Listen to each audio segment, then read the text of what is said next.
Hello everyone, today I'm going to show you how to use your NordVPN on your Android device. Make sure to watch the video to the end, not to miss any important details, like and subscribe. In case you haven't got NordVPN yet, it's an amazing tool that allows you to browse the internet safely by hiding your IP address and protecting your data, offering you full sense of security. And so, we have an amazing offer just for you. To get the offer, simply scroll down until you see the first link in the description below, or until you see the top pinned comment in the comment section.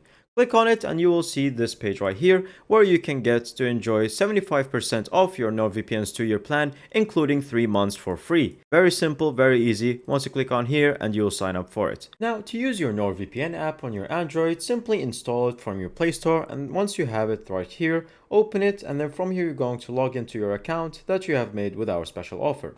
From here it's going to ask you to enable notifications, which is always a good idea. And then from here, you're going to go to the account section where you can log in. Once you log in and you do that, you can see in the main page you have many different locations to choose from, including every single country in the world. You have dedicated IP addresses that you can choose from, special servers and devices.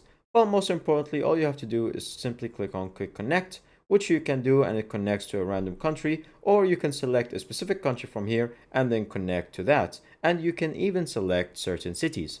And then from here you can see there's a protection side where you can use threat protection to keep dangerous websites away from the web browser.